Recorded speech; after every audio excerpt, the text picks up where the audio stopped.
Okay, this time I'm going to clean the throttle body MAF sensor on a 2020 Toyota Tacoma, but the procedure is practically the same from 2016 to 2023. It's practically the same procedure, even on models before 2016, as long as it has the 2.7L 4-cylinder engine. The procedure is very similar. And for other cars too, as long as it has an electronic throttle body. The only thing that needs to be done in terms of variations would be to look for the air filter, locate the MAV sensor, and locate the throttle body. So, having said that, what we are basically going to use are special liquids, one for cleaning the MAV sensor and the other for cleaning the electronic throttle body. We are preferably going to use some clean microfiber cloths and some additional tools. I am going to use these brushes that are sometimes needed to carefully clean the throttle body. I also want to mention that I am going to follow the procedure that I used to avoid handling the throttle body with my finger. The throttle body will open and close automatically. We are going to do it directly with the accelerator pedal. At no time will I move the plate or the throttle butterfly with my hand so as not to miscalibrate it, misadjust it, or cause immediate, short-term or medium-term damage. I also want to mention and clarify that I am not going to disassemble the throttle body from where it is, since this procedure is for maintenance. I am only going to clean it where it is. If it's too dirty or there's a problem, for example, a fault code in the computer, if that's the check engine light indicating problems with the electronic throttle body, in that case, the problem has to be diagnosed and many times it has to be disassembled to clean it from the outside if it needs a deep cleaning. In this case, since it's just maintenance, the throttle body will stay in place. A 10mm socket will also be used to remove 3 screws, which are this one here and another one here. A hose that's here in the back has to be loosened. This one here has to be loosened. Here's another small connector that we also have to release so as not to pull on it. This harness has to be released. Here it has a couple of tabs that we have to push together inwards with a screwdriver so that it comes out and doesn't get damaged. And here we have the MAV sensor that I'm going to clean and remove from here because I'm going to have to remove this part.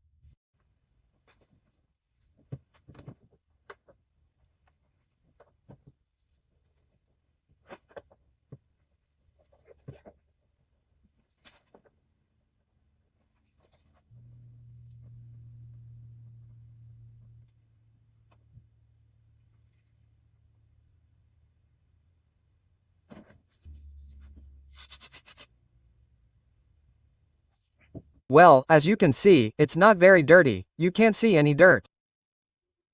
In this case, a gentle cleaning with the spray is more than enough to remove the surface dust, since as we can see the resistors are in good condition, there is not much dirt. So, I'm going to let it dry in a safe place and we will continue with the procedure. It is important to mention that cleaning should always be done in this position. This is the position in which it is installed. Also, if we do it this way, both the liquid and the dirt will fall down, because if we do it this way or that way, the liquid and dirt will return to the electronic part, which is what we do not want.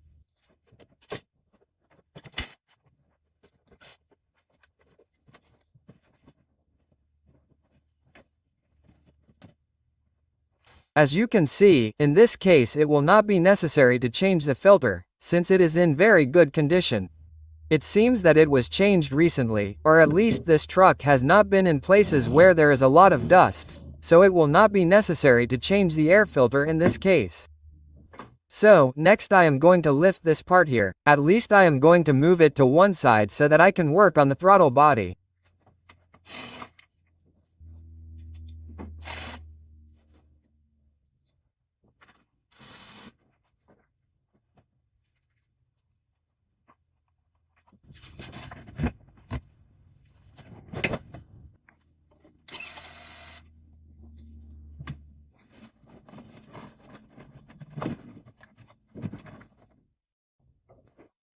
Okay, as we can see, here is the condition of the throttle body, quite dirty.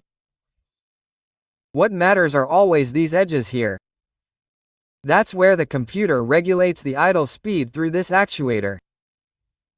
These are critical points, since the opening angle is very small, there has to be a lot of precision. And here, the throttle body is quite dirty.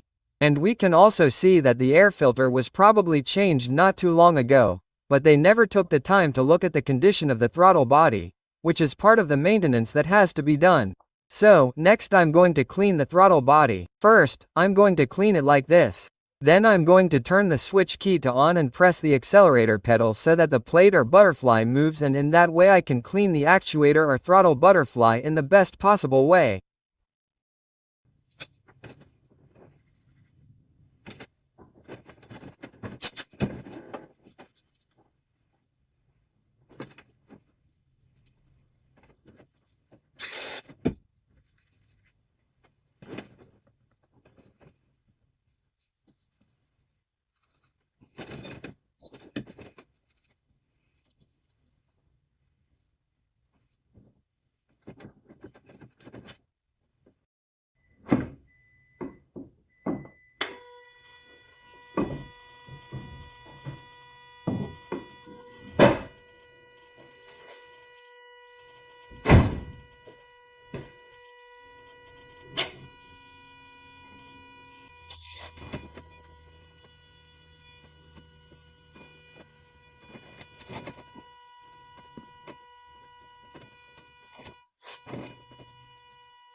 The throttle body is now clean. It's quite good, much better than it was. It was quite dirty, so now we just have to put everything back together as it was.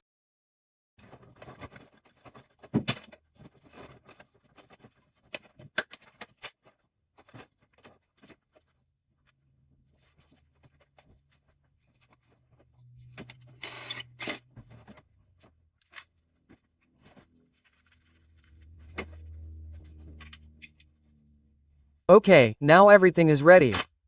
Of course, you always have to double check that the clamps are tight. The hoses that we disconnected have to be checked to make sure they are connected properly, that we haven't forgotten any. The connectors too, I forgot the one for the EGR valve. I've already connected it back in its place.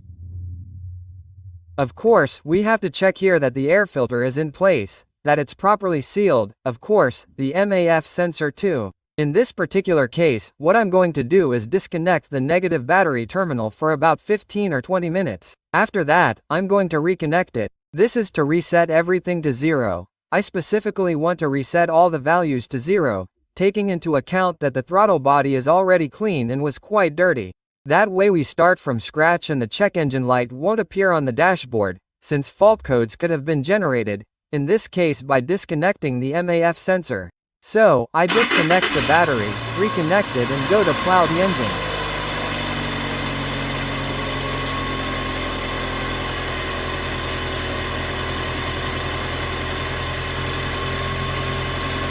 And well, as we can see, the truck has already started.